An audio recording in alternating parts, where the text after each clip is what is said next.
Muy buenos días. Soy el doctor Francisco La Rosa. Soy el administrador de la Asociación Iberoamericana de Telesalud y Telemedicina y los saluda desde Denver, Colorado. Estamos aquí en el segundo día de nuestra segunda exhibición de pósters de la AITT 2022. Hoy es 26 de noviembre y vamos a tener 4 pósters que vamos a presentar de colegas de Argentina, Colombia, Chile y Perú. El primer póster va a ser titulado Telesimulación como estrategia de enseñanza-aprendizaje en estudiantes de nutrición durante la pandemia COVID-19, que va a ser presentada por Catherine Isabel García Alvarado. Ella ha trabajado conjuntamente con sus colegas Silvana Trunce, Gloria Villarreal, y son del Departamento de Salud, Nutrición y Dietética y Kinesiología de la Universidad de los Lagos en Osorno, Chile. Catherine, tienes la palabra y bienvenida a esta reunión de pósters en el que ustedes van a compartir las experiencias que han tenido durante su programa de telesimulación. Adelante. Muchas gracias.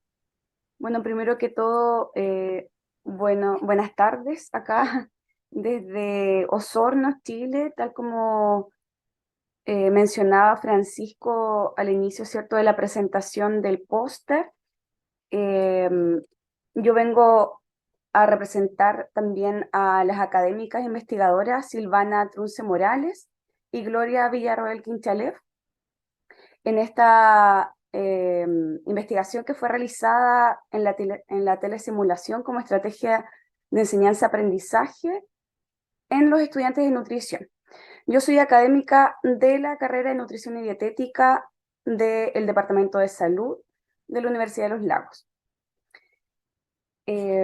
Bueno, a modo de introducción, como habrán revisado también nuestro póster, es la simulación clínica, la base, ¿cierto?, de la metodología con la cual se trabajó, donde se recrea efectivamente un escenario, ¿cierto?, ideado. Acá se trabajó también con un paciente estandarizado, ¿ya?, para lograr integrar los conocimientos, las habilidades, ¿cierto?, los factores humanos, especialmente cuando se trabaja con pacientes estandarizados en una simulación de alta fidelidad.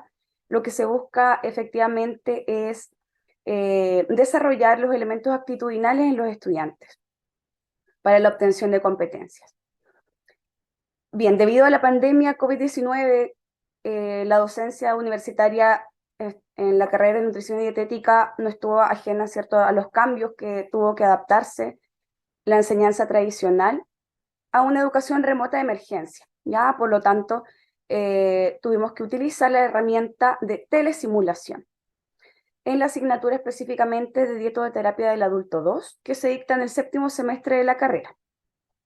Esta estrategia utiliza las telecomunicaciones y los recursos de simulación para brindar esta educación a distancia. Las telecomunicaciones a través de, por ejemplo, plataformas de reuniones virtuales como Zoom, y los recursos de simulación, como bien mencioné anteriormente, que corresponde al paciente estandarizado. El objetivo de esta simulación, de esta telesimulación, ¿cierto? Y el objetivo específico de la investigación que realizamos era determinar la calidad y satisfacción de los estudiantes utilizando este método de enseñanza-aprendizaje.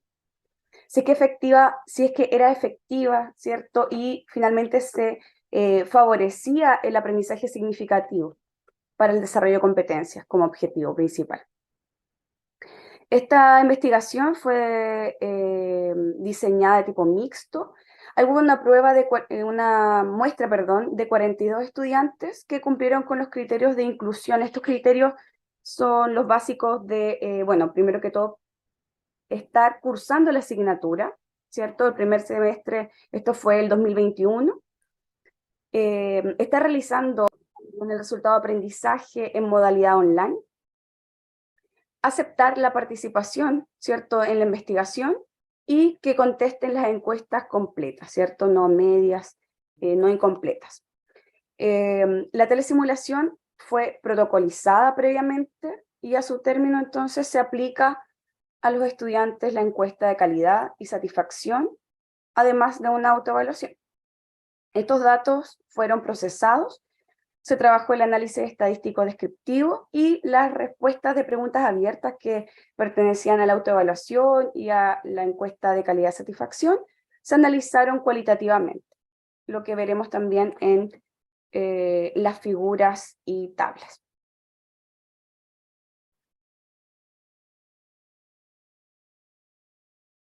Respecto a los resultados de estos 42 participantes, al aplicar el instrumento de encuesta de calidad y satisfacción de la simulación clínica, se puede ver en la tabla 1, que voy a compartir, que el promedio de las categorías para la encuesta en muy de acuerdo corresponde a un 75,87%, por lo tanto fue analizada con un alto porcentaje de satisfacción.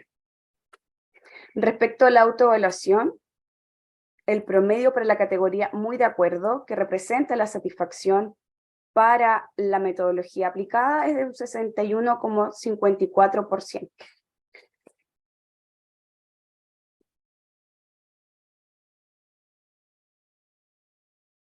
Y bueno, por otra parte, está también el análisis cualitativo que comentaba, que es correspondiente al análisis de las respuestas abiertas de los estudiantes, y acá se realiza una red de conceptos que se asocian a la simulación clínica con, asociada a la telesimulación, ¿cierto? Trabajando con las telecomunicaciones. Y acá podemos observar en la figura 1 esta red de conceptos que se asocian y que reportan los estudiantes a través del análisis de sus respuestas. Asocian la simulación con integrar los conocimientos teóricos, también con la atención integral que logran otorgar al paciente estandarizado. Destacan también el escenario realista, lo que se busca en un escenario efectivamente de alta fidelidad. También destacan la estructura de la simulación a través de las guías, manuales, y eso también es parte de protocolizar una simulación clínica previamente, y el tiempo adecuado para realizar la simulación.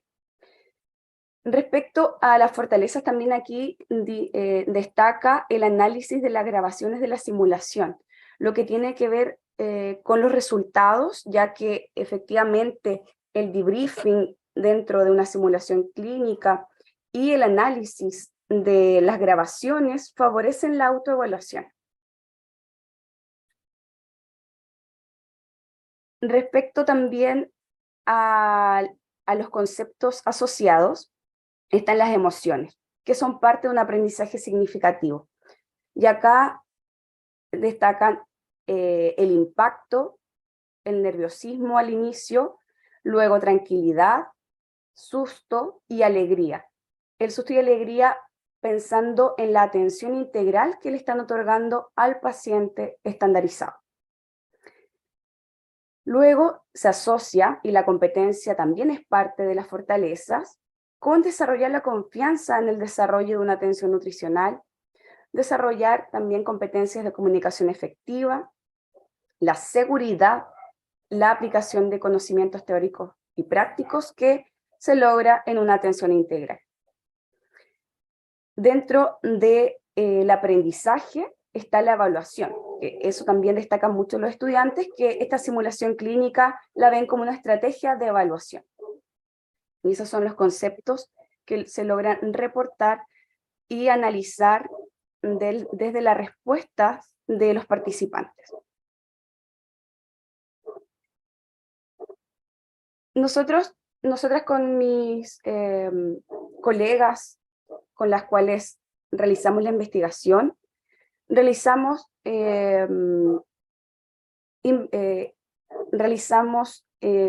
revisiones de estudios que concordaban con nuestros resultados, como por ejemplo hallazgos en las carreras de medicina, donde se utiliza el mismo instrumento y se obtienen semejantes porcentajes de satisfacción con estas respuestas muy de acuerdo por parte de los estudiantes. También hay estudios sistemáticos señalan que el informe y la revisión del video mejoran el aprendizaje, los comportamientos y actitudes, ya que logran integrar los conceptos que se reportan en el escenario. Esto hace referencia a lo que nombré anteriormente, referido al debriefing y al análisis de estas grabaciones a través de las telecomunicaciones. Asimismo, también en otra revisión bibliográfica se concluye que al incorporar la simulación en la formación de estudiantes del área de la salud, contribuye a prácticas seguras para la atención del paciente, además de mejorar la capacidad de valoración, la toma de decisiones en el área clínica, y efectivamente concuerda a lo señalado por los participantes, ya que ellos refieren estos conceptos de confianza y seguridad. Finalmente, se describen también características positivas de la telesimulación, como la formación y evaluación de los estudiantes a distancia y el ahorro de recursos, entre otros aspectos, que también son semejantes a lo que nosotras observamos en esta investigación.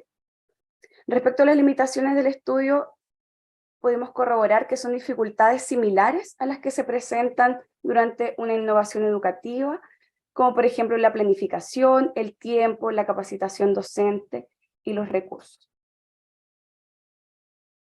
Como conclusión, podemos decir que la telesimulación es una estrategia eficiente mediante la cual se pueden integrar los conocimientos teóricos y prácticos en un ambiente de aprendizaje controlado, favoreciendo el logro de competencias y el aprendizaje significativo. Se propone que esta estrategia sea incorporada para la evaluación final de los resultados de aprendizaje, ya que logra integrar todos los elementos y beneficia también el desarrollo de las competencias actitudinales. Muchas gracias. Muchísimas gracias, muy interesante por la presentación. Quisiera saber si es que hay alguna pregunta de parte de los participantes. Yo tengo una pregunta, mientras esperamos alguna otra pregunta. Muchos de estos factores de evaluación podríamos llamarlos dentro del campo subjetivo. Por ejemplo, susto, alegría, tranquilidad, impactación. Ese tipo de evaluación de emociones, ¿no? Exacto. ¿Cómo es que se realiza? ¿Es una sola persona la que se encarga de hacer ese tipo de gradación o evaluación? ¿O eso es en consenso? ¿O hay algún tipo de protocolo que ustedes tienen que seguir para poder evaluar estos factores de emociones? Respecto a estos factores de emociones a los que te refieres, son tomados de los mismos conceptos que reportan los estudiantes.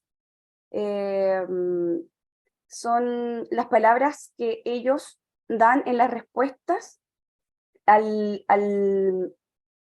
responder la encuesta específica de autoevaluación. Okay. Sí. O sea, esos son los mismos estudiantes se evalúan a sí mismos. Exacto. Okay. De todas maneras, las emociones están ligadas al aprendizaje significativo, por lo tanto es importante tomarlas en cuenta y que sean parte de los conceptos que se asocian al aprendizaje. A una metodología de ¿Están enseñanza. ustedes continuando este tipo de evaluación? ¿Cuál es el futuro para este tipo de trabajo de este proyecto? Sí, se sigue empleando la simulación clínica ahora, dejando atrás esta modalidad, ¿cierto?, de educación remota de emergencia. Y actualmente se realizan simulaciones clínicas en los centros de simulación de la universidad. De todas maneras, se considera la telesimulación como una estrategia que contribuye al desarrollo de competencias, por lo que no se descarta como una metodología para ser utilizada también dentro de los resultados de aprendizaje de las asignaturas. Pero actualmente se realizan en en los centros de la universidad. Ahora, esta teleestimulación se ha aplicado solamente a un curso. Solamente a un curso en este semestre. Ujú. Luego, en el segundo semestre, efectivamente, se volvió a aplicar el mismo año 2021 en un curso más avanzado. Ok. No hay otras asignaturas que han decidido utilizar este sistema. No hay otras asignaturas, solo ligadas al área clínica. Ok, muy bien. Muy bien, para recordarles de que estas presentaciones están siendo grabadas y que las vamos a tener en línea posteriormente. Vamos a hacer una edición para sacar lo más importante de las presentaciones y asimismo vamos a invitar a todos los que han presentado pósters durante esta exhibición a que nos presenten una propuesta para publicación de un artículo completo, donde ya con más detalles puedan ustedes explicar los distintos aspectos del trabajo que acaban de presentar en estos pósters. Eso sería una extensión y sería publicado en nuestra revista de la ITT, que está indexada y que tiene también una gran difusión a través de nuestra página web a nivel internacional. Entonces, queremos que esto sea como parte de la misión de la AITT de promover todos estos trabajos que muchas veces no se tiene la plataforma adecuada o hay una serie de factores que interfieren en poder compartir este tipo de trabajos. Y consideramos que eh, el compartir estas ideas y estas experiencias y estos trabajos no solamente ayuda a estimular a los autores correspondientes, sino también a estimular a otras personas que están en situaciones similares. Y como se dice vulgarmente, no es necesario inventar la pólvora nuevamente cuando ya está inventada. Entonces, en base a esta experiencia, otros colegas en otras latitudes también podrán desarrollar un sistema similar. Vuelvo a repetir, están invitados a todos los autores que estén escuchando a presentarnos sus trabajos en ya una forma más, en un formato de publicación para nuestra revista de la ITT. Vamos a pasar a la presentación del póster número 7. No sé si Cristian posiblemente sea el que nos va a hacer la presentación. Hola, buenas tardes. Mi nombre es Cristian Julián Solarte y vengo a presentar un diseño y pruebas del maletín móvil de telemedicina y telediagnóstico de la Universidad Distrital de Francisco José de Caldas. Mis compañeros Lilia Edith Aparicio es mi directora de tesis de posgrado y el compañero Leonardo Plazas es un estudiante de un doctorando, o sea, de la Universidad Distrital Francisco José de Caldas de Bogotá. Es una introducción, un sumario de una necesidad identificada, como se puede ver en la presentación. Entonces, se tiene una necesidad de tener un dispositivo portátil tipo maletín que integre tecnologías de la información y las comunicaciones. Esto facilita la atención no solo en entornos de difícil acceso, como pueden ser zonas rurales o, o comunidades con baja atención por parte del gobierno o acceso a a los sistemas de salud. Al tener un maletín de telediagnóstico se podría tener una amplitud también en ciudades grandes. Por ejemplo, en Bogotá, donde hicimos las pruebas, se, se tenía facilidad para que los profesionales de la salud, médicos, enfermeras, realizaran los distintos diagnósticos y tomaran los datos de los equipos de adquisición de datos. Al inicio se hizo una validación dentro de Colombia de que es un nivel 1 o nivel 2 de atención. Entonces, para entender más o menos por qué escogimos los equipos, entonces un nivel médico, nivel 1 de atención en Colombia es que un médico general o personal auxiliar u otro profesional genera un diagnóstico inicial. Entonces, de acuerdo a la severidad de los problemas. Entonces, en nivel de atención 1 toma el diagnóstico, las pruebas y se almacenan. No tiene operación o invasiva dentro de los pacientes. Entonces, esa es la justificación o el sumario del póster. La introducción, el presente trabajo muestra una solución práctica. Entonces, el diseño del maletín, voy a pasar a mostrar la arquitectura, se enfocó en un ecógrafo, un retinoscopio, un otoscopio, rayos X y electrocardiógrafo. Entonces, estos son dispositivos de entrada que buscaban que se tuvieran en un nivel de atención 1 dentro del país. Se toman se toman los datos de ingreso y se guardan en un módulo de integración. ¿Qué es lo importante? Integrar la data para poder generar una historia clínica o almacenar estos datos y darles un plus con estándar de HL7 o DICOM, integrando etiquetas o valores pico dentro de los exámenes tomados. La metodología se dividió en documentación, fundamentación, después análisis de los requerimientos, diseño y la implementación del maletín. En la fase de requerimientos, entonces caracterizamos, por ejemplo, un electrocardiógrafo y dentro de qué se requería para utilizarlo o para que fuera realmente útil o qué parámetros deberíamos nosotros tener dentro del módulo de integración para poder generar unas muestras de calidad. Entonces, por ejemplo, para un electrocardiógrafo, iniciamos con el módulo, no tenía un Raspberry, sino estábamos intentando con un módulo de Arduino.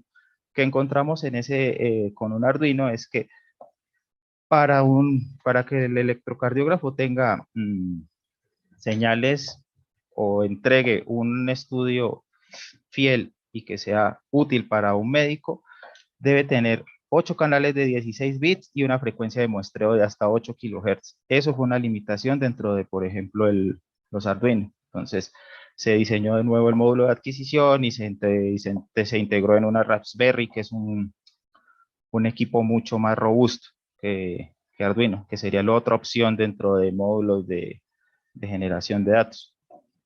También se integró un ecógrafo. Por ejemplo, al inicio se estaba intentando una opción de miniaturizar un ecógrafo y nos encontramos que tenía partes piezoeléctricas algo costosas y se redirigió el diseño del módulo a usar ecógrafos que nos entregan ya las imágenes y el módulo se encarga de interpretarlas, almacenarlas y las entrega a un NAS.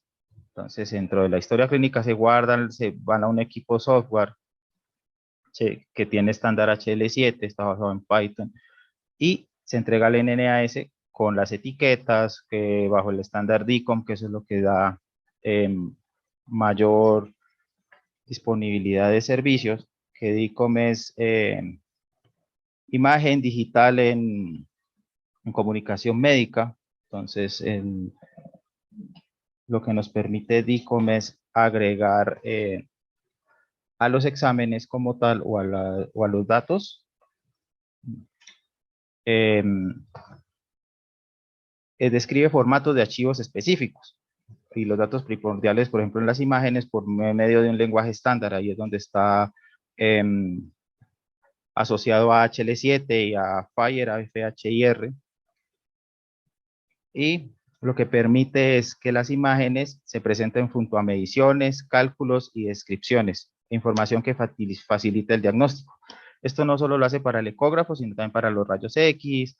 El electrocardiógrafo nos puede entregar texto plano y se le agrega los puntos, las curvas, los máximos, los mínimos, las frecuencias que pueden estar y se le entregan al médico profesional de la salud, o no un diagnóstico, pero sí unos parámetros iniciales para tener una ayuda visual y también de datos.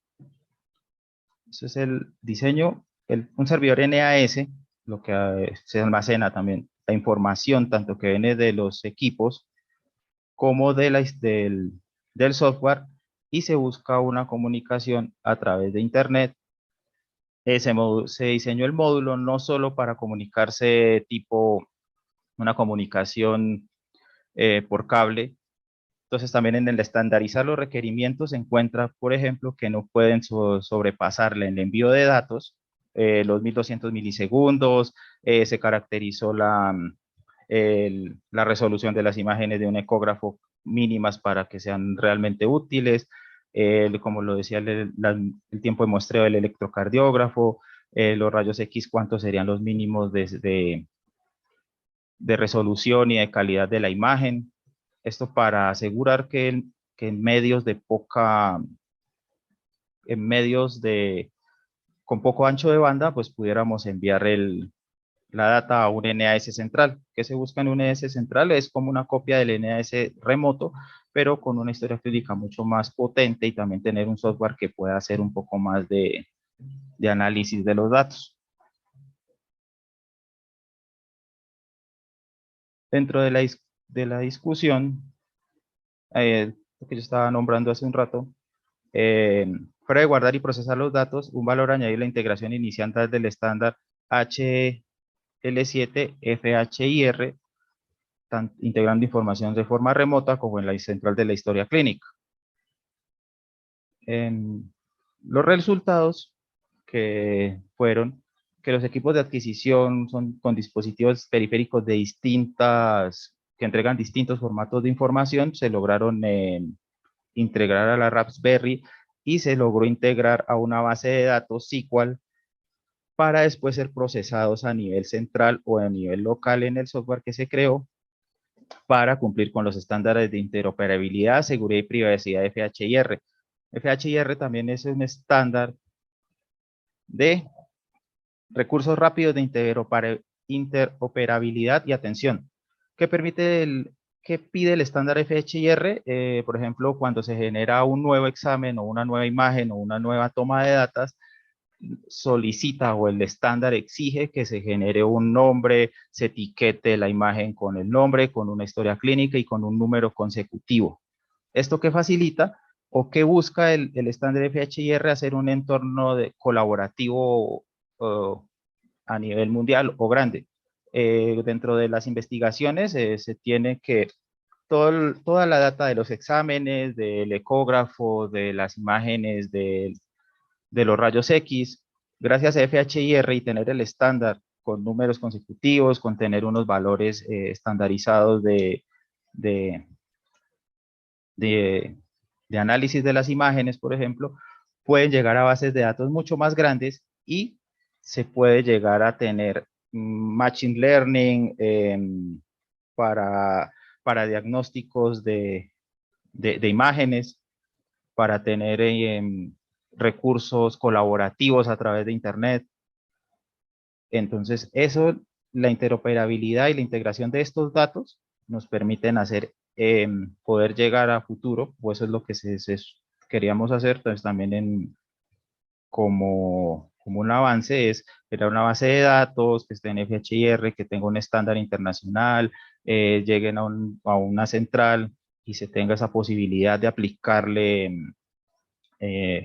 por ejemplo, Machine Learning para tener diagnósticos, para darle un mayor alcance al equipo o al software que ya se tiene, que de forma local hace estas comparaciones. Dentro de la operación de los módulos y de los servicios de integración, se tiene un módulo framework, que en realidad es donde se está buscando estandarizar o dar una guía para que se den unos mínimos operativos, como lo decía, de qué resolución debe tener el ecógrafo, un retinoscopio, un rayos X, un electrocardiógrafo. Al estandarizar estos equipos, hay otros equipos que se podrían integrar dentro del módulo, tomar similitudes, cuánto debe ser las tramas, cuánto debe ser el canal de Internet o dentro de una red LAN para que pueda funcionar de forma adecuada. Entonces, el módulo de adquisición y conexión e integración. Eso es el primer módulo del framework. la database o el almacenamiento. Entonces debe ser una base de datos SQL que guarde que guarde cierta cantidad de información con cierto número de tablas, dependiendo de la información que nos envíe cada uno de los equipos. La base de datos debe responder a los estándares de HL7 como lo indicaba, que debe tener etiquetas, debe tener valores diferenciales dentro de la base de datos que se estén guardando cada información o cada examen. Y eso. ¿Pasaron ya los 10 minutos? Hola. No, está bien, ya está. Ok. Estamos ya casi al final, eso termina simplemente de explicar lo que deseas explicar, no te apures. Ok.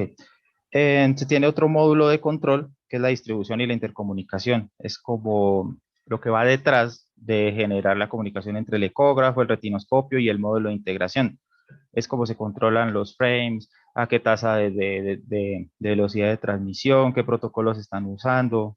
Por ejemplo, es TCP, RTP, que se va a usar un protocolo de comunicación TCP que nos permite a nosotros el control y la corrección de los datos, que el canal de internet sea un canal que esté limpio, que tenga unos mínimos de pérdidas de paquetes, por ejemplo, para que no, si se tiene la imagen, se pueda reconstruir del otro lado.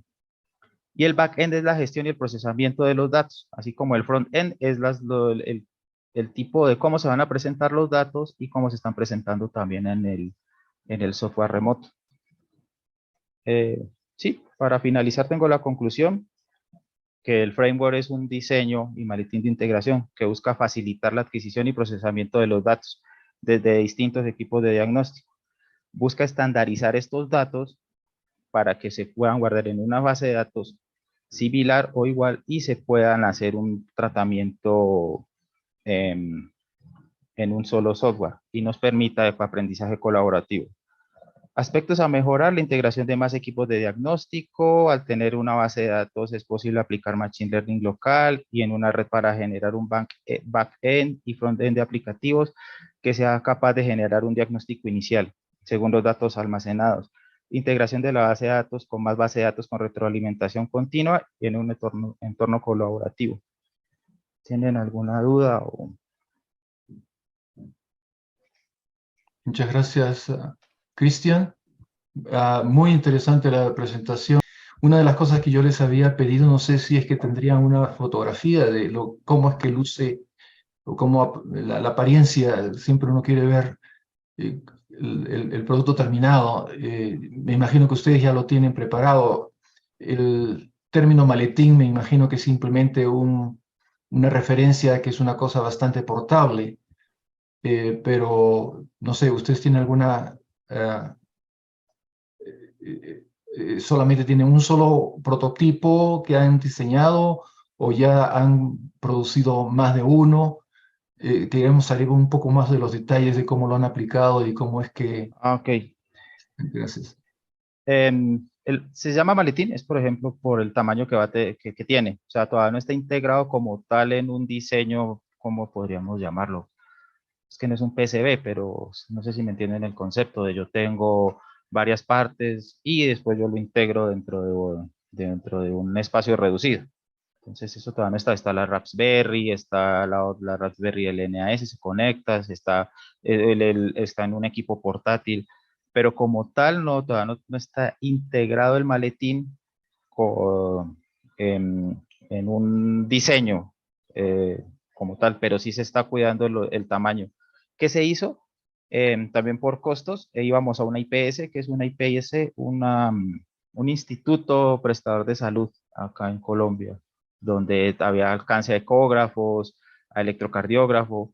Lo que sí está integrado dentro del tamaño del maletín es, por ejemplo, el retinoscopio o un electrocardiógrafo. Dentro del, como lo indicaba al inicio, para el electrocardiógrafo, incluso se estuvo validando el uso de uno de los módulos que trae Arduino y se está validando si realmente es útil para la integración, porque dentro de la atención en telesalud y medicina hay unos estándares altos para poder dar un diagnóstico, para poder dar un concepto.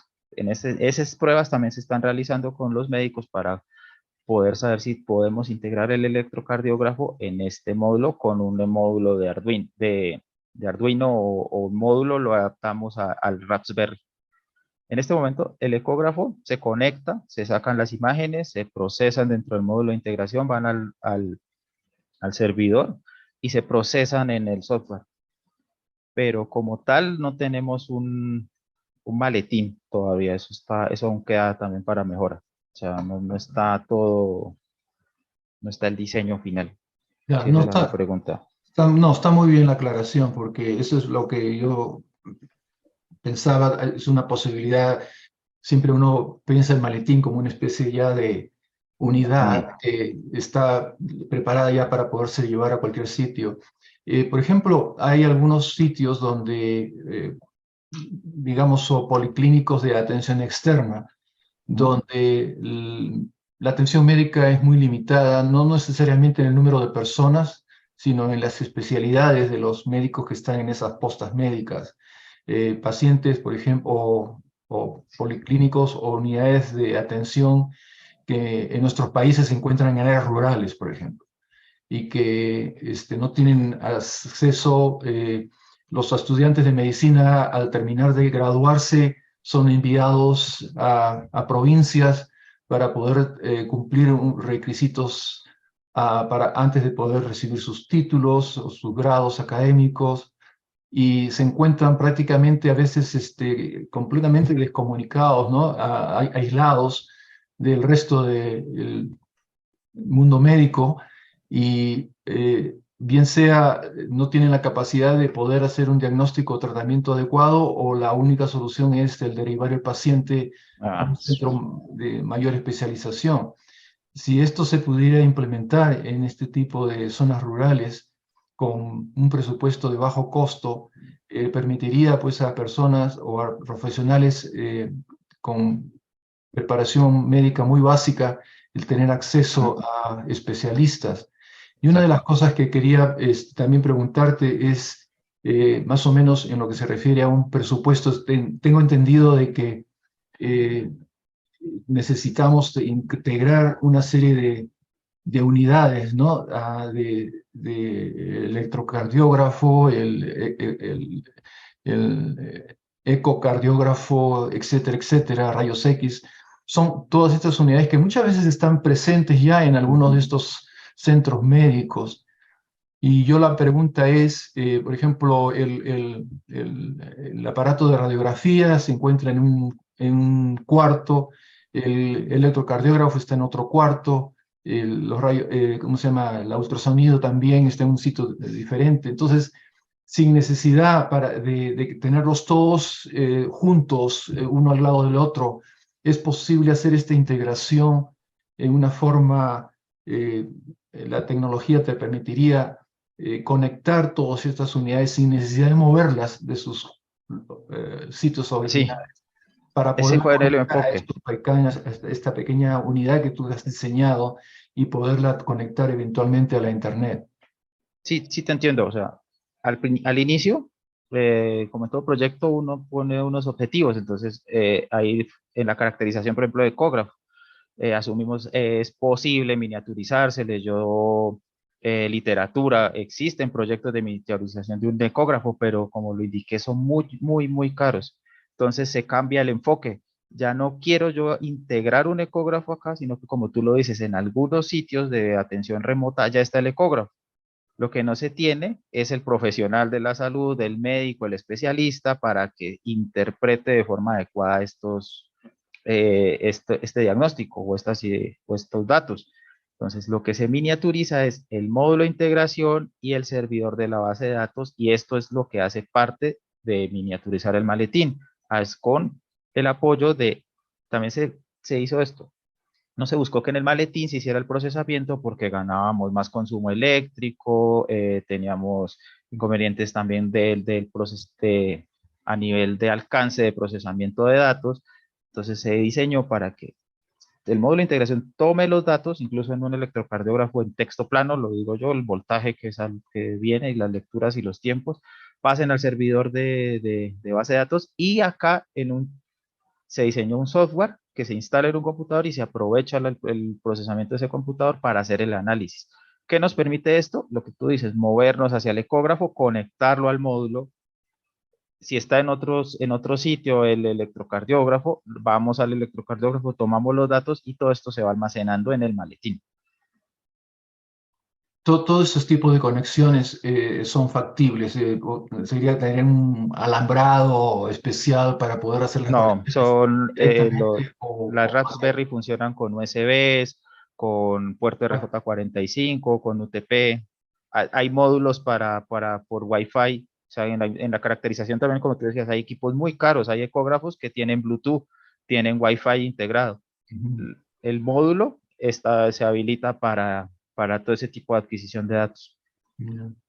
Lo que es interesante y muy anecdótico, y como sucede en muchas partes en nuestros países de Latinoamérica, es de que muchas veces todos estos equipos están presentes, pero como tú dijiste, no está el especialista para poder interpretar los resultados.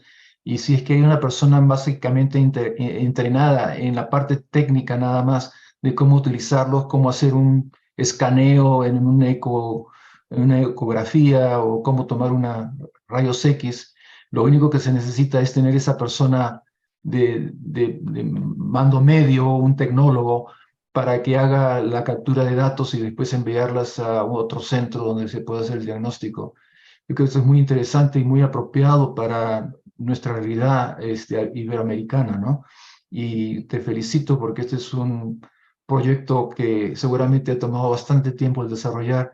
Y yo lo que quisiera saber es si tú estarías disponible como para hacer consultorías con otros colegas a nivel de nuestra asociación iberoamericana, ¿no? Hay personas de muchos países que desearían diseñar algo por el estilo, que no tienen los recursos económicos como para poder comprar un aparato más sofisticado, pero que con este tipo de sistema, este módulo, más o menos una idea tendrías tú de cuánto costaría teniendo los periféricos ya adquiridos y el poderlos integrar con estos módulos, el crear este módulo, ¿qué tipo de financiación requeriría? Si nos limitamos a lo que son los módulos Raspberry y los servidores, nosotros hicimos un presupuesto, déjame lo reviso, dame un segundo. Muy similar a esto, o sea, también es el enfoque como se tome, es como tomar valores de un sensor de temperatura, de presión, y los Raspberry son buenos por lo pequeños que son, no consumen energía, lo que se hace es guardar, se basa el software que tienen es Debian, es Raspberry Pi, entonces son fáciles de utilizar. Incluso como es Linux, no hay que pagar, es software libre. Entonces solo se pagaría el equipo de Raspberry. Eso es un detalle muy importante, poder saber a la hora de que uno quiere analizar costos. Una forma, ¿sería más de $1.000, menos de $1.000? Más o menos con una forma ya más criolla de hacer el presupuesto. A solo el Raspberry con todo, contando licencias de software y del computador como tal, sí son más o menos $2.000. Ya. Más el equipo de cómputo, que también se hizo acá la cuenta de recursos de hardware. Eso es un computador de De escritorio. portátil, exacto. O portátil también podría ser. Ya. Ok. ¿Alguna pregunta quisieran hacer los miembros que están presentes? Tenemos al doctor Russo también en línea, que acaba de integrarse y que también ha estado haciendo un trabajo de telemedicina, de compartimiento de data a través de la internet y usando teléfonos celulares. Eh, ¿Qué te parece, doctor Sí, Ross? buenas Gerardo? tardes. Buenas tardes. Bueno, primero realmente te felicito, Cristian. Bien. Un desarrollo muy interesante. Nosotros pensamos en algún momento hacer algo así como no un botiquín, pero sí un camión, una van, digamos, donde el paciente pueda subirse y se hace todo y automáticamente eso impactaría en la historia clínica. Ahora esto que te estoy escuchando del Arduino y IPI y Raspberry me abre la cabeza muchísimo, así que la verdad que me encantó escucharte y ver tu póster. Y sí, hay zonas rurales donde la gente está muy necesitada y creo que la única posibilidad de llegar es con una solución de este tipo. Y bueno, en el caso de urgencia sería ideal tener una conectividad buena. En este momento en la provincia donde yo vivo tenemos una red de fibra óptica que se está desarrollando en toda la provincia. Y bueno, con puntos, digamos, aéreos, donde no llega la fibra óptica, en una zona de un humedal muy grande, y esto nos permite que un técnico realice online, digamos, la ecografía y la otra persona, el especialista, la pueda estar viendo, digamos, y decirle, bueno, hacerme un corte tal, hacerme un corte distinto y al mismo tiempo tener esa grabación, digamos, y lo más importante de todo esta cuestión online que nos permite solucionar el problema de una manera inmediata.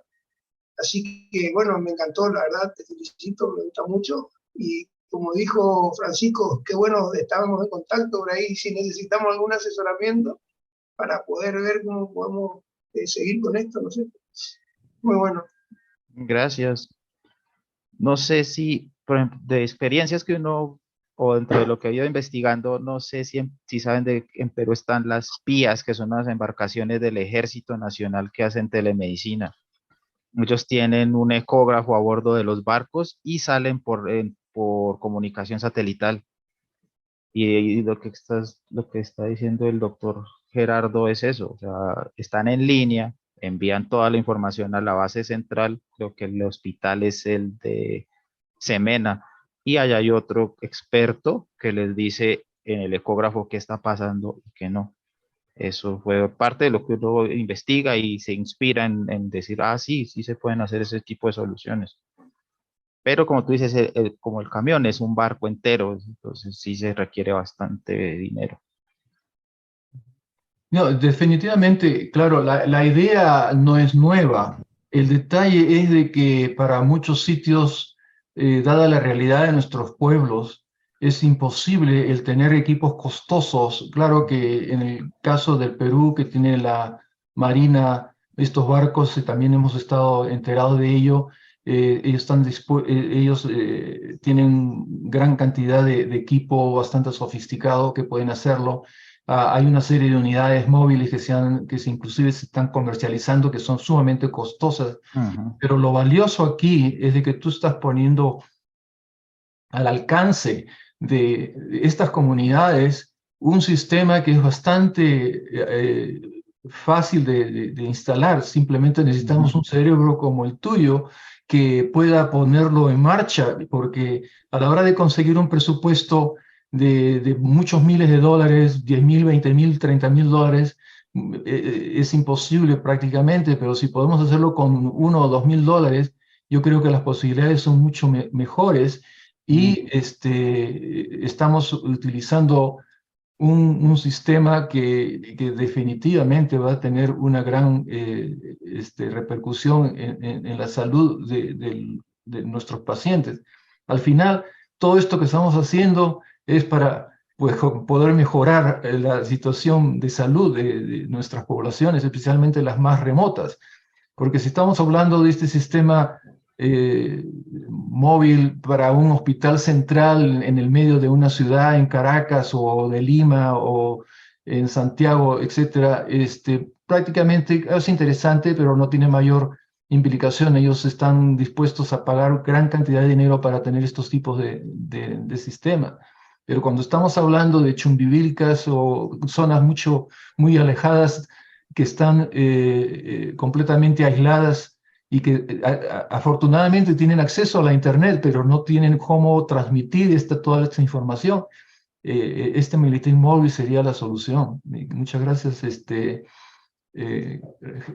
Gerardo, por tu presentación. Y tengo acá en el chatting, dice Diana Cristiano, dice: felicitaciones a Cristian Solarte y al equipo de la Universidad Distrital. Es evidente el conocimiento técnico. Qué bueno que se han considerado estos protocolos ahora que contamos con la ley de interoperabilidad en Colombia. Y la pregunta que hace Diana es, ¿qué nivel de desarrollo tienen y ya tienen un prototipo? Más o menos creo que tú has explicado, pero si quieres dar un mayor detalle. Estamos empleando un poco más de tiempo en esta presentación, pero creo que es sumamente interesante y de mucha aplicación en nuestro medio. Gracias. Como lo dije, el prototipo ya tiene adquisición de datos de estos 4, de un ecógrafo, retinoscopio. Algo que puede facilitar la adquisición de los datos es, también nos pasó al inicio, qué está enviando un ecógrafo, qué es lo que realmente necesitamos. Entonces necesitamos son imágenes. Entonces el rayos X al final envía imágenes y eso es lo que nosotros tomamos en los módulos de integración. Entonces el módulo ya está tomando imágenes y la data de estos equipos y las estamos guardando y procesando bajo los estándares de HL7 y FHIR. Y se envían de que esté la base de datos ya en SQL, que está en Raspberry, se envía a la NAS central, que pues es casi un espejo, pero con mucho más robusto. Ese es el nivel ya de desarrollo. Como le indicaba que queda pendiente, o sea, un diseño como de integración ya dentro de un maletín y que los equipos se ponen en X posición, ese tipo de cosas. Okay. Diana, te agradece y estamos ya listos para hacer la siguiente presentación. Muchísimas gracias a Cristian por esta brillante presentación y por esta brillante tecnología que básicamente está inspirada en la necesidad de nuestros pueblos y en las limitaciones económicas, sin dejar de lado la calidad de la atención a los pacientes. Yo creo que todos estos aparatos son muy fáciles o relativamente fáciles con la mentalidad o con la experiencia de Cristian, el poderlos poner en práctica. Simplemente necesitamos el estímulo para poderlo hacer. Pasaremos al próximo, a la próxima Gracias. presentación. Telesalud en la asistencia domiciliaria durante la pandemia COVID-19. El doctor Gerardo Ross, también en compañía con Jorge Ojeda, Plano Fabián, Ríos Jonathan y Vallejos José. Son representantes o trabajan en la Cámara de Internación, Cámara de Internación Domiciliaria, y también la compañía Factor Humano Consultoría Integral en Corrientes, Argentina. Bueno, yo más que contar un poquito lo que ya pueden leer en el póster, quería comentar algunas otras cuestiones, digamos, otras situaciones que me parecen que son muy, muy importantes. En primer lugar, agradezco que me den esta oportunidad de poder compartir con ustedes algo que para nosotros nos entusiasmó muchísimo, nos ayudó y nos cambió la mentalidad de alguna manera. Durante la pandemia, el problema más grave que teníamos era la congestión de camas de los hospitales. Cuando un paciente daba COVID negativo después de estar internado con concentrador de oxígeno, con una serie de medidas, a veces inclusive intubado, tenían que sacarlo de lo que fue el hospital de campaña y mandarlo a otro hospital. Esos hospitales estaban abarrotados de gente, no solo post-COVID con complicaciones respiratorias, sino que además, bueno, tenían la rutina de la cirugía, del parto, de otras internaciones clínicas.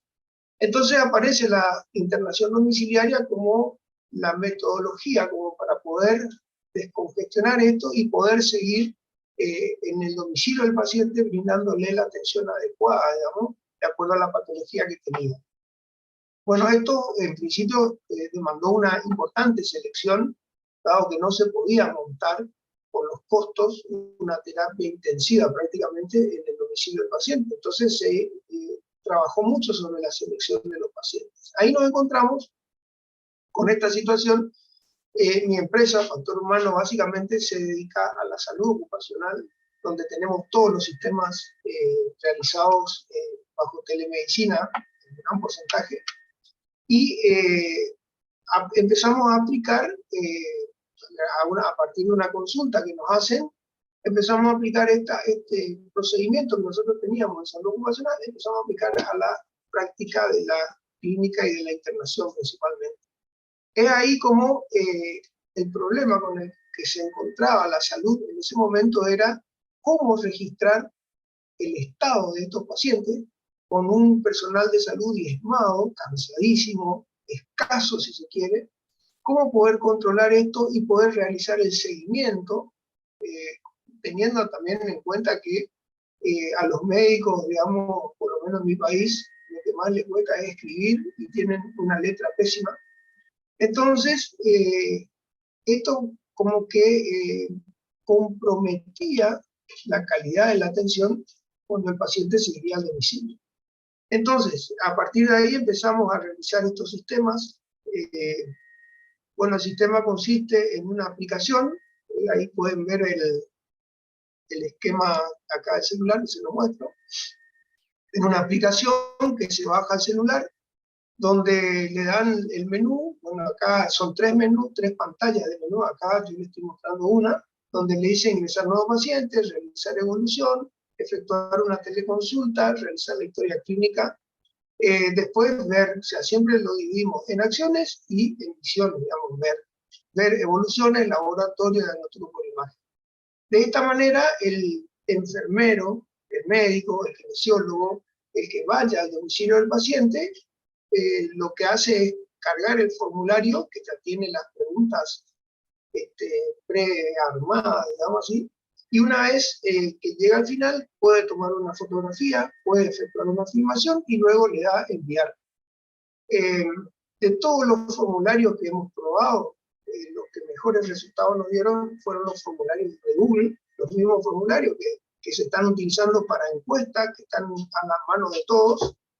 Estos formularios nos permitieron sistematizar muy bien, ponerle que escriban con mayúsculas, sin espacio, darle algunos formatos de, como es lo que se llama frases armadas, digamos, y de esta forma automáticamente al enviar el formulario, este formulario impacta en los televisores, que es lo que pueden ver acá, digamos, los televisores, no se ve muy bien la imagen, impacta en los televisores, donde nos pone todos los datos de pacientes. Uno hace clic y puede seleccionar el paciente del que quiere tener los datos, también automáticamente con el envío nos da la georreferencia del lugar para poder visualizarlo en un mapa. A partir de ahí, acá tienen, por ejemplo, uno de los esquemas, donde en la hoja de cálculo de Google, uno le da médico, puede ver la epicrisis, el resultado de enfermería, los gráficos, que en este caso es lo que se muestra, dado en la extensión del póster, por ahí no puedo poner todo, por eso decidí elegir esto. Bueno, el informe de la kinesiología, la historia clínica, todo esto desde el celular, solamente haciendo un clic en lo que uno quiere mirar, y con eso ya uno tiene, digamos, un pantallazo de cómo está el paciente y poder seguirlo a distancia. El neumonólogo, que no va al domicilio del paciente, que probablemente esté en la región capital y el paciente está en el interior, el neumonólogo, con los valores que le está reportando el médico, dice mañana una tomografía, o hacemos tal cosa, o cambiamos la medicación, o pedimos tal o cual análisis. Y eso lo están viendo todos. Lo está viendo el centro de salud, lo está viendo el hospital, lo está viendo nuestro centro de operaciones y coordinación, que es la fotito que se ve ahí. Y de esa manera vamos integrando la información.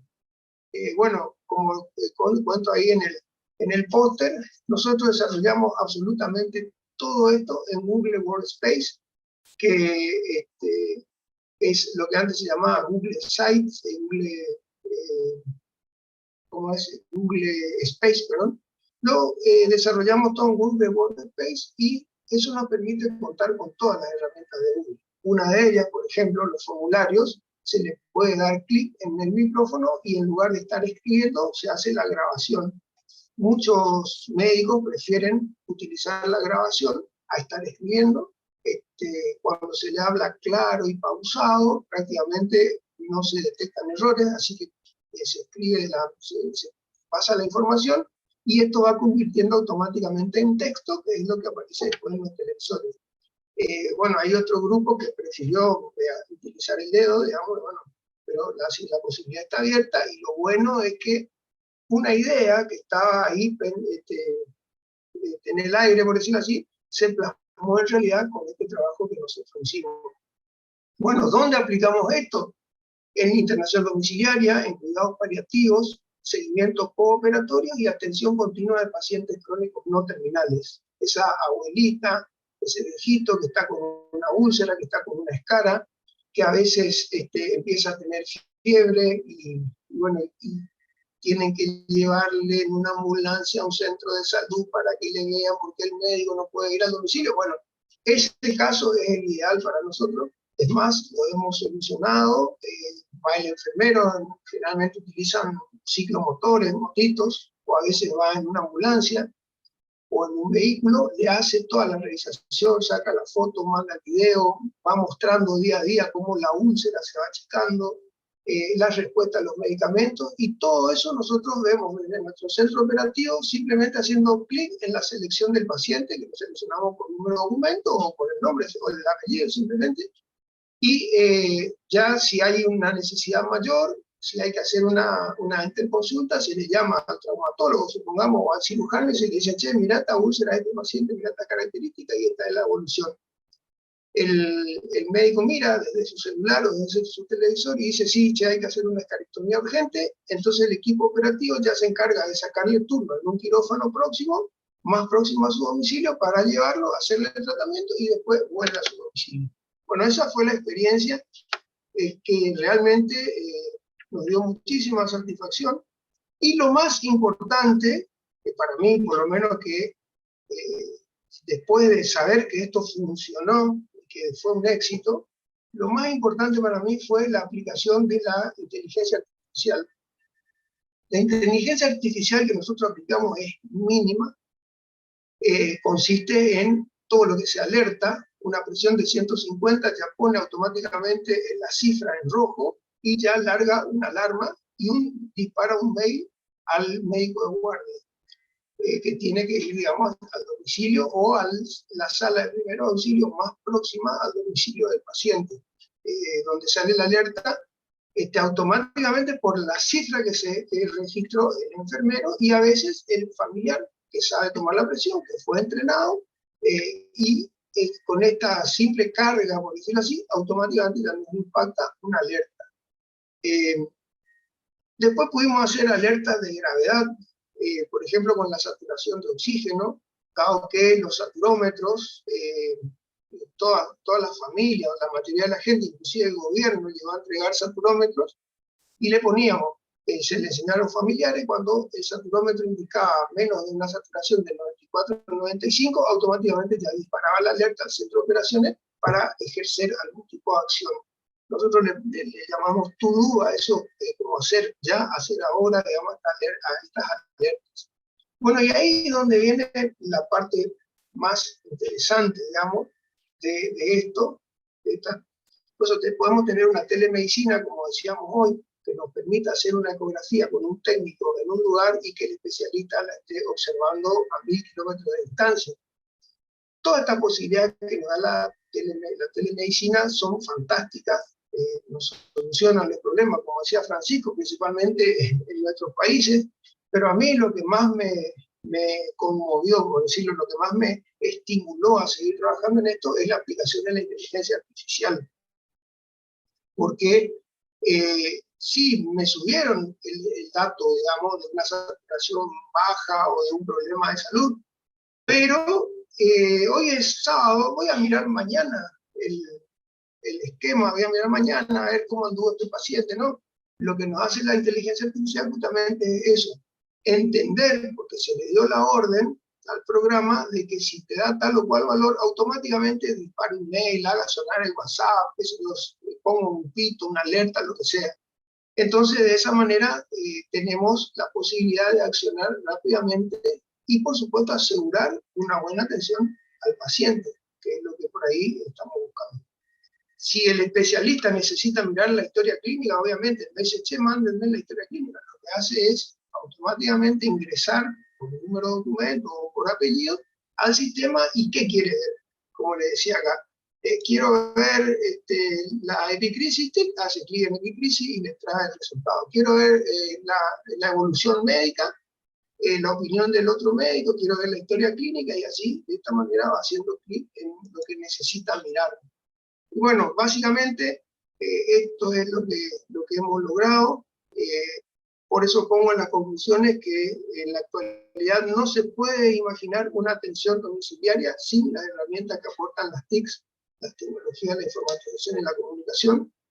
Y bueno, no todo es color de rosas, así que el cambio de mentalidad es el que más cuesta. Hay algunos profesionales que manejan el mouse con las dos manos, realmente no son amigos de la tecnología, le cuesta dejar el papel. Gracias a Dios las próximas generaciones ya no van a tener este problema, pero en este momento, en la actualidad, es uno de los problemas que enfrentamos. Otra cosa también muy interesante es la parte de auditoría. La parte de auditoría médica, uno puede ver la misma inteligencia artificial, los mismos procedimientos ya van utilizando las alertas cuando una desviación, cuando, por ejemplo, no sé, una persona llevó 100 vacunas y resulta que el sistema contó de que hay 5 personas a las que no se le aplicaron. Entonces, automáticamente larga la información de, ¿dónde están las 5 vacunas que faltan? Acá el sistema está diciendo que no hay registro que se hayan colocado. Entonces, el centro de operaciones llama por teléfono, paciente por paciente, familiar por familiar, a preguntar qué pasó con esa vacuna. O sea, son múltiples las posibilidades que nos brinda esto. Y finalmente, así como para ser corto, otra de las posibilidades que nos brinda esto es de la inteligencia artificial, es con la información que se obtiene poder trabajar sobre redes neuronales.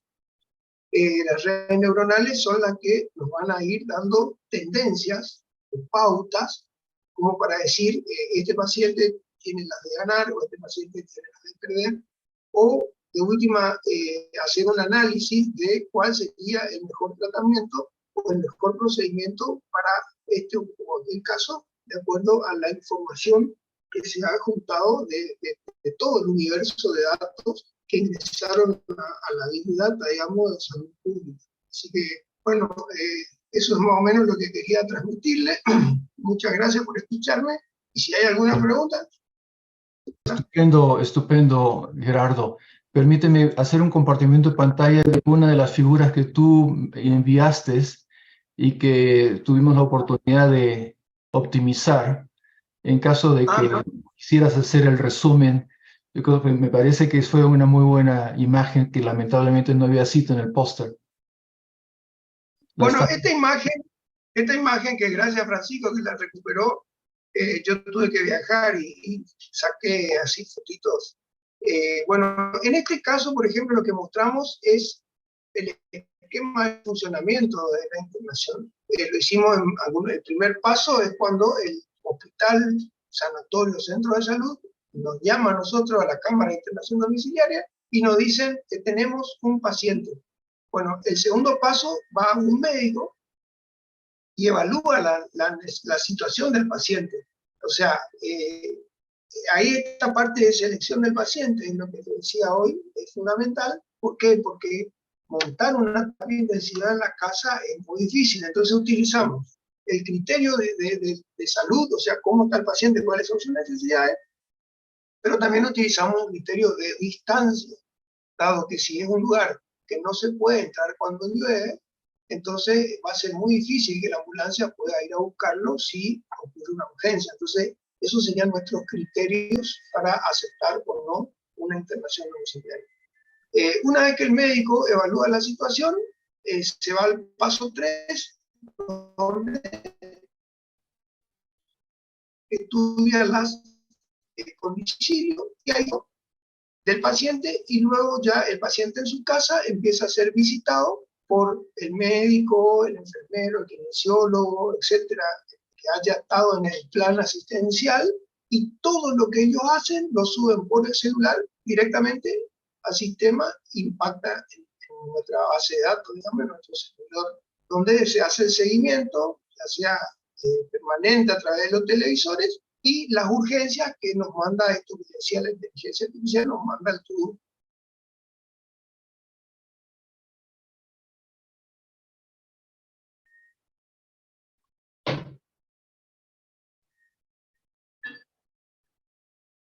¿Sigues ahí? ¿Sí? Ya, ok.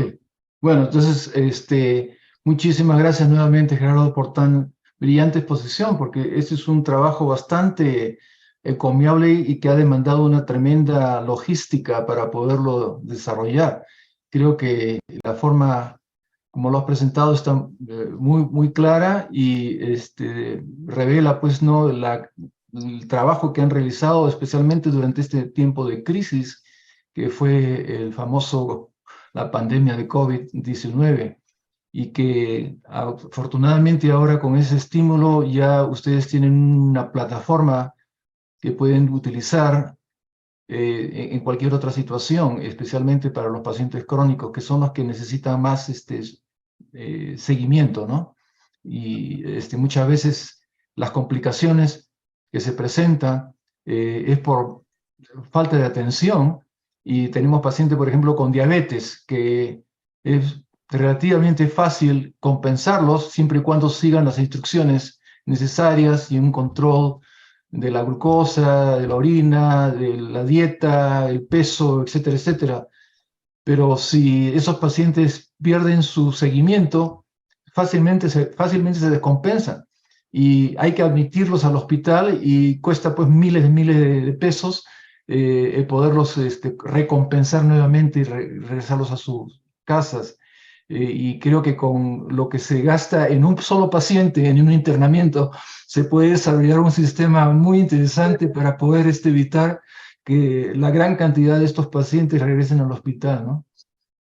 Nosotros estamos haciendo una experiencia ahora muy reciente con los chatbots, donde finalmente para pacientes diabéticos que están con problemas crónicos, postrados, donde los familiares, ante un momento, digamos, de desesperación o de susto, pueden hacer las preguntas al chatbot. Entonces, ponga la cifra, pone la cifra, entonces le va diciendo el mismo chatbot, le va contestando. Bueno, cuando el chatbot se le termina el razonamiento, digamos, entonces llame por teléfono al servicio de call center, digamos, que está disponible las 24 horas. Pero no está teniendo la acogida que tiene por parte de la gente, no está siendo tan buena, dado que se mal acostumbró con el proceso inicial, digamos, que hemos hecho en pandemia. Así que prefieren directamente, se sienten mejor, más tranquilos hablando con el operador que interactuando con el chatbot. Pero bueno, calculo que en algún momento se cambiará la cosa, ¿no? Así es. Bueno, ¿alguna otra pregunta? Tenemos un comentario de Diana Cristiano. Felicitaciones al doctor Russo y su equipo. Su experiencia es un buen referente para quienes estamos trabajando en proyectos de este tipo y las posibles aplicaciones de la inteligencia artificial. Gracias, gracias. Claro, yo tengo una duda. Sí. Uno de los criterios que indicaste es la localización del paciente. ¿Eso está en la base de datos y se está haciendo inteligencia artificial para validar pues, la disponibilidad del personal y eso? Sí, bueno, la parte del personal, por ejemplo, si tenemos un enfermero o un equipo de enfermeros kinesiólogos que viven en una zona tal de la ciudad, se le asigna a ese paciente. Eso al principio lo hicimos manual, en forma manual, con esquemita, con mapas, qué sé yo, hasta que, bueno, no podíamos todos juntos, digamos, hasta que sí hablamos a un programador que nos dio una mano bárbara con eso. Entonces ya automáticamente va seleccionando por regiones los que están más próximos. Y bueno, en la georreferencia es un comando que le ponemos en el Google Script, donde le dice valide o confirme el envío. Cuando le da confirme el envío, el GPS nos manda las coordenadas. Las coordenadas por hipervínculo, cuando uno necesita ver el domicilio, toca en el domicilio paciente tal, que lo ponemos todos juntos, paciente tal domicilio, con un guioncito bajo, y le hace clic y el hipervínculo ya le llega al mapa y directamente le pide que Google que le diga cómo llegar y ya llega de nuevo. Okay. ¿Y tienes estadísticas de qué zona se requieren más pacientes o dónde están los servicios más, o eso?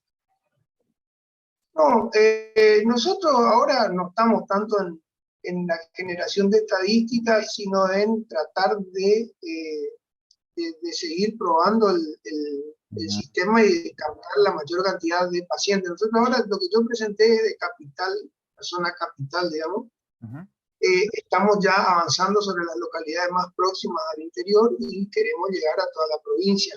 Tenemos 1 millón de habitantes.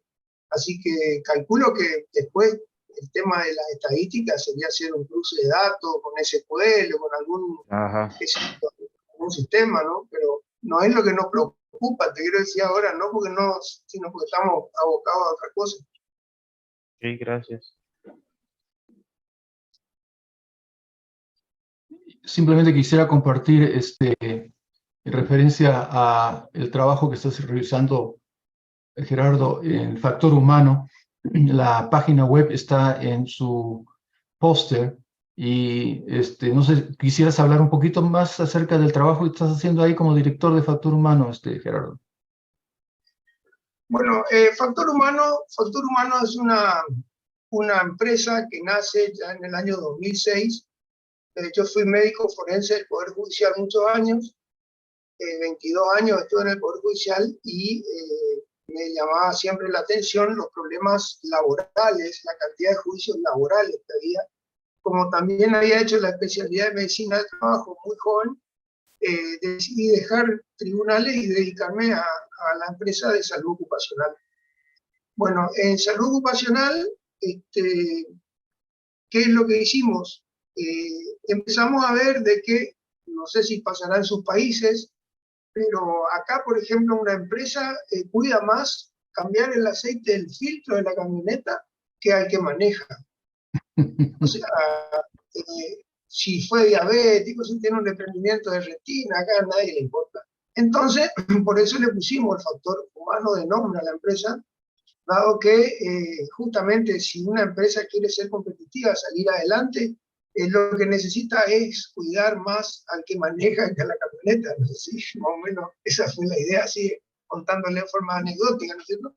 Bueno, a partir de ahí empezamos a trabajar aplicando la informática, o sea, la telemedicina a las empresas. Los trabajadores tienen la posibilidad de subir, todos los años suben su declaración jurada de salud, que es lo que la ley nos pide acá, donde el sistema va registrando todos los movimientos, todos los cambios, si apareció algo, si le operaron alguna cosa, cómo va su tratamiento. Asimismo también si hay alguna alerta, si hay algún cambio drástico, ya el sistema nos pone en un color, entonces lo convocamos, lo llamamos, le hacemos todos los estudios, vemos si sigue siendo apto para la tarea que realiza. También llevamos el registro de lo que la ley nos dice acá, de que todo lo que sea la prevención para evitar accidentes. Entonces, por ejemplo, nosotros tenemos sectorizado, supongamos una empresa, el riesgo que tienen donde descargan un camión no es el mismo riesgo que tienen donde liberan la mercadería, no es el mismo riesgo que tiene un administrativo. Entonces nosotros tenemos todos los riesgos tipificados y señalados en un mapa de riesgo que está hecho totalmente en el sistema, y con ese mapa de riesgo vamos sabiendo que en tal lugar pueden tener un problema de lumbalgia. Entonces a esa persona se le va haciendo el seguimiento preventivo de lo que significa la lumbalgia. Y todo eso se lleva directamente en el sistema. Asimismo también tenemos la posibilidad de que cada trabajador haga su consulta, se le hace un video, una videoconsulta donde se puede observar, hablar con él, y de ser necesario vamos a la empresa a hacer la tarea presencial, digamos, la que no puede sustituirse con la telemedicina. Ese sería más o menos el trabajo que hace Factor Humano. Muchas gracias, Gerardo. Ahí estoy viendo. Sí, dime. No, está mostrando una parte, ahí justo mostrando una parte de la gestión de personas. Nosotros estamos teniendo también en nuestro país un inconveniente de que las aseguradoras de riesgo, que son compañías de seguro que pagan las empresas, estas aseguradoras de riesgo no aseguran problemas psiquiátricos psicológicos. Y, por ejemplo, los ataques de pánico y el consumo de ansiolíticos se triplicó durante y después de la pandemia. Entonces, si tenemos algún inconveniente de lo que se llaman los riesgos psicosociales, no están cubiertos por la ART y son aquellos que tenemos como médicos que ir a atender. Y para esto, todo lo estamos haciendo mediante video consultas que hacen los psicólogos, desde el celular, ahí anda muy bien, hacemos con WhatsApp, hacemos con cualquier plataforma, no hay ningún problema, pero siempre haciendo una video donde se registra todo el procedimiento de cómo van evolucionando, y de esa manera vemos cómo podemos cuidar esta parte psicosocial que está impactando mucho en los costos de las empresas. Perfecto. Bueno, muchísimas gracias nuevamente, Gerardo. La presentación. Y muchos saludos, hay que mantenernos en contacto y con todo gusto vamos a invitarte a que presentes un artículo formal con todas estas experiencias, con alguna ya análisis de datos, etcétera, para hacerle ya una publicación más comprensible y que pueda llegar también a muchos de los colegas que siguen nuestras publicaciones de la revista de la ITT. Así que, bueno, contribución. Bueno, muchísimas gracias, con gusto. Perfecto, muy bien. Entonces, tenemos ya la última presentación que va a ser la telemedicina en consultas de reumatología. Lamentablemente hemos pedido contacto con la doctora Maruja Yupari, y lo único que voy a hacer simplemente para cumplir con este programa, le voy a hacer un compartimiento de pantalla para que podamos simplemente ver su póster y no quiero atreverme a hacer ningún comentario, pero me pareció también que era muy interesante los revisores que tuvimos para poder evaluar estos pósters. Considero que esta era una contribución muy interesante. En este caso, el problema de la pandemia generó de que se utilizara la telemedicina. Ustedes, como pueden ver en el póster, el motivo fue el poder atender específicamente a los pacientes en el servicio de reumatología del Hospital Loaiza en Lima, Perú. Y la doctora Yupari es especialista en enfermedades reumatológicas e autoinmunes. Utilizaron una buena cantidad de data, tuvieron 632 atenciones en todo el periodo de enero 21 al diciembre de 21, en todo un año, y encontraron un interesante que, por supuesto, como son enfermedades reumáticas o autoinmunes, predominaron las mujeres con un 86%, y los hombres eran solamente un 13%, que está en relación a los tipos de patología de artritis reumatoide, lupus, artrosis, etcétera, que se encuentran representados en esta figura, que ustedes pueden ver. Los 4 patologías más frecuentes fueron en este orden, y después acá ellos presentan otra figura muy interesante en lo que se refiere ya a todos los tipos de procesos reumatológicos que ellos atendieron durante ese periodo de un año, con el predominante que estaba anteriormente descrito de la artritis reumatoide, con compromisos de otros órganos o sistemas, seguido por lupus, artrosis y una serie de otras patologías menos frecuentes. Aquí hicieron un resumen del tipo de enfermedades autoinmunes, trastornos musculoesqueléticos y otras enfermedades de depósitos que no necesariamente eran autoinmunes. Y como pueden ustedes ver, existió una buena cantidad de pacientes de enfermedades autoinmunes predominantes sobre otros tipos de reumatopatologías. Y la conclusión que tienen ellos es de que la telemedicina pues ha proporcionado una gran ayuda, es una herramienta muy útil para el seguimiento de estos pacientes y especialmente cuando se tuvieron que hacer seguimientos de estas enfermedades autoinmunes, que pacientes que no podían ir al hospital para hacer sus seguimientos, ellos fueron capaces pues, de hacer el seguimiento a través de la telemedicina. Bueno, eso es todo simplemente para cumplir con la presentación de este último póster. No sabemos, digamos que la doctora Yupari se encuentre en buen estado de salud y que no haya podido asistir por otros motivos urgentes.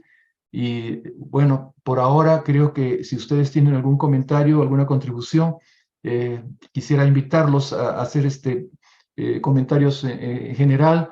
Y por favor, presten atención que en el momento que ustedes termine esta reunión, se va a abrir automáticamente una pantalla en su browser pidiéndoles una encuesta para valorar los pósters. Y ustedes simplemente tienen que hacer el clic, ¿cuál es el póster que ha sido mejor para todos ustedes? Y al final vamos a tener una evaluación de cuáles han sido los 3 primeros pósters de base de las evaluaciones que ustedes, no vamos a pedir mayores detalles. Ya sabemos que si ustedes desean evaluar el póster número 7 o el número 8 o el número 1 como el mejor póster, solamente hay una posibilidad para escoger, y a la hora que ponemos todos los resultados juntos vamos a tener el número mayor de personas que han elegido el póster X como el mejor. Esos son los que van a ser el primer puesto, los que siguen en segundo lugar y tercer lugar. Ellos van a tener premios especiales y unas donaciones especiales también que hemos recibido, que han sido gentilmente proporcionadas por la Asociación Iberoamericana de Telesalud y Telemedicina.